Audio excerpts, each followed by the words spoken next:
अस्सलाम वालेकुम नाज़रीन, मैं हूं लंदन से अमजद चौधरी। नाज़रीन, जुल्फ़िकार अली भुट्टो एक बड़ा नाम थे, उसके बाद बेनज़ीर भुट्टो शहीद भी एक बड़ा नाम थी और हम हमेशा ये नारा सुनते थे कि आज भी भुट्टो ज़िंदा है, हर घर से भुट्टो निकलेगा। फिर हमने देखा कि भुट्टो की वफ़ात जो है आहिस्ता आहिस्ता पंजाब में, खैबर पख्तूनख्वा में और बलूचिस्तान में होना शुरू हो गई। लेकिन कल रात का जो वाक़या हमने देखा है, उसके बाद हमें इस बात का इदराक हो चुका है कि आखिरकार भुट्टो की वफ़ात जो है वो सिंध के अंदर भी हो चुकी है। क्योंकि कल रात आसफ़ा भुट्टो अपने प्रोटोकॉल के साथ जो जाम शुरू है वहाँ पर पहुँची या वहाँ से गुज़र रही थी, तो वहाँ पे मुज़ाहिरीन इकट्ठे थे जो इस वक्त नहरी पानी के मसले को लेकर काफ़ी अरसे से एहतजाज कर रहे हैं। ये वो नहरी पानी का मसला है जो बिलावल भुट्टो और आसिफ जरदारी हैं, उन्होंने मौजूदा इस्टेब्लिशमेंट के साथ मिलकर हामी भरी और दफ्तर में बैठकर फाइलें साइन कर ली, सारा कुछ कर लिया। लेकिन अब वो गोंगलों से मिट्टी झाड़ने के लिए जो है ये बयान देते फिरते हैं कि जनाब ये मसला नहरी पानी वाला जो है वो हम नहीं मानेंगे। लेकिन अवाम पसे पर्दा ये जान चुकी है कि आसिफ अली जरदारी ने, उनकी वो वीडियो, उनका वो बयान, वो मीटिंग सब जो है इस वक्त सोशल मीडिया पे मौजूद है, जहाँ पे आसिफ अली जरदारी ने इस चीज़ की इजाज़त दी थी।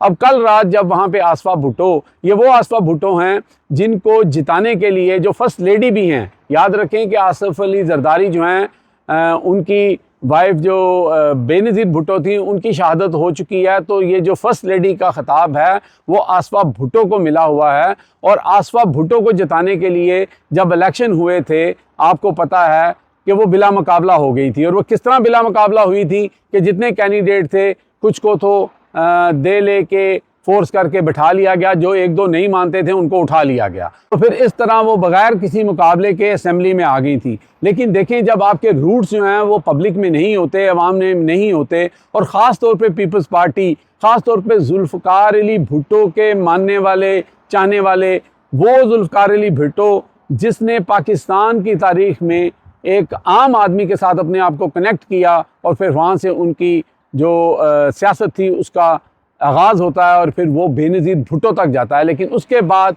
ऐसी ब्रेक लगती है कि आज सिंध के अंदर भी जो है वो जुल्फ़िकार अली भुट्टो की वफ़ात हो जाती है। और रात को उनकी गाड़ी के ऊपर जो हजूम था, जो प्रोटेस्टर थे, उन्होंने पथराव किया, जो कि बिल्कुल गलत बात है। एक खातून थी, उनकी गाड़ी पे पथराव करना ये कोई इतनी महज़्ज़ब बात नहीं है। लेकिन लोग गुस्से में हैं, लोग समझते हैं कि जिनको हम दहाइयों से वोट दे रहे थे, उन्हीं ने हमारा सौदा कर दिया, उन्होंने हमारा पानी जो है वो बेच दिया।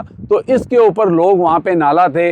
लेकिन असल बात यह है कि जब आप दिल और नज़र से उतरते हैं तो फिर यही हालत होती है। बहरहाल ये एक अफसोसनाक वाक़या था जो हमने आपको रिपोर्ट करना था। इसके अलावा आप देखें कि इमरान खान इस सख्त गर्मी के अंदर लोग बात कर रहे हैं कि जिस सेल में वो रह रहे हैं, जैसे फैसल बॉर्डर ने कहा कि जंगल का बादशाह फिर चाहेगा तो कमरा छोटा हो जाएगा।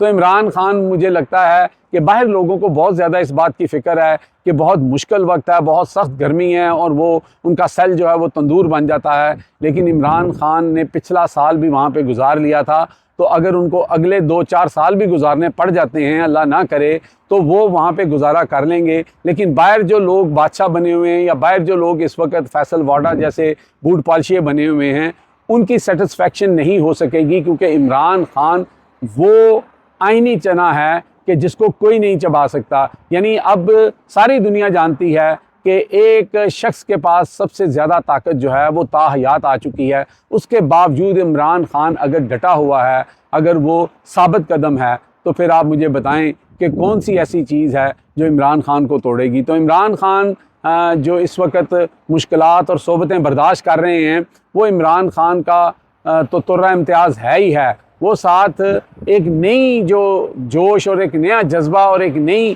तारीख जो है वो रकम कर रहा है पीटीआई के अंदर, लोगों के अंदर, और शर्म दिला रहा है उन लोगों को जो कॉम्प्रोमाइज़ हो जाते हैं, जो हीले बहाने करते हैं, जो ट्रक की बत्ती के पीछे लग जाते हैं। और इमरान खान ने इसीलिए ये भी कह दिया कि किसी तरह के कोई मुज़ाकरात नहीं होंगे। मुज़ाकरात सिर्फ यही हैं कि फ्री एंड फेयर इलेक्शन जो हमने जीता था, हमारी सीटें, हमारा मैंडेट हमें वापस किया जाए और ये जो 26वीं आईनी तरमीम बनाई गई है इसको रिवर्स किया जाए। ये सारी चीज़ें जो मुल्क के अंदर नाइंसाफ़ी हो रही है इसको बंद किया जाए।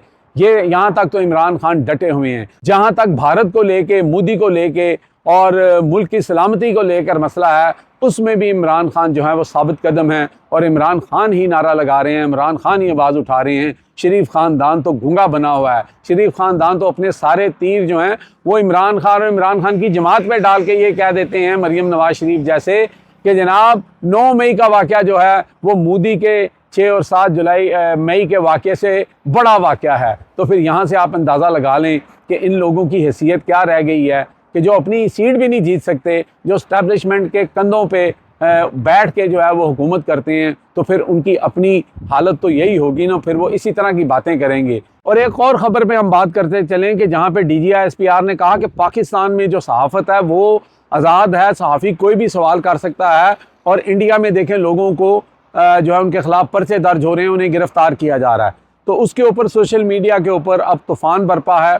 तकरीबन 40 के करीब ऐसे सहाफ़ी, जिनमें अरशद शरीफ की शहादत भी शामिल है, इसके अलावा जो मुल्क छोड़ के चले गए और बाकी जिनसे नौकरियां छीन ली गई, जिनके बैंक अकाउंट बंद कर दिए गए, उन सब की डिटेल और तस्वीरें चल रही हैं और एक नया तूफ़ान खड़ा हो गया है। मुझे ये नहीं समझ आती कि अच्छा भला काम जो है, लोग जो हैं वो सही चल रहे होते हैं, फिर DGI-SPR साहब इस तरह की आके बात करते हैं। क्योंकि देखिए, कहते हैं झूठ के पाँव कोई नहीं होते। तो ये वही मिसाल होगी कि छाननी छज को मैंने मार रही है, कि छाननी जो छोटी होती है और छज जितना बड़ा होता है, और छाननी उसको कह रही होती है कि तुमने सही तरह चावल साफ़ नहीं किए, दाल साफ़ नहीं की है। हालांकि हमारे हालात ये हैं कि जो हमने यहाँ पे सहाफ़ियों के साथ कर दिया और जितनी की आज़ादी हमने दे रखी है, फिर हमें इंडिया की सहाफ़त के ऊपर कम से कम बात नहीं करनी चाहिए। वहाँ पे तो सहाफ़त बहुत बेहतर शक्ल में मौजूद है। भारत में तो बहुत आज़ादी है। भारत में अभी मौजूदा हालात में जिन लोगों ने जंग के दौरान कुछ ऐसी गुफ्तगू की या ऐसी गैर जिम्मेदाराना बातें की, उनके खिलाफ कुछ मुकदमात दर्ज हुए हैं। इससे पहले तो भारत में आपको इस तरह के कोई हालात नजर नहीं आते थे। बहरहाल हमारी इस्टेब्लिशमेंट जो है वो अपनी मर्जी की मालिक है।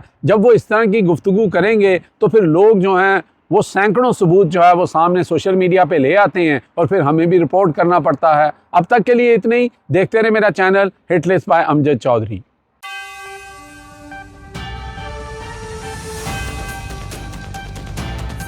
इल्जाम जो थे वो जाली थे और वो सिर्फ और सिर्फ ये सारा माल इतनी कंटेनर जितनी मर्जी डाल दो।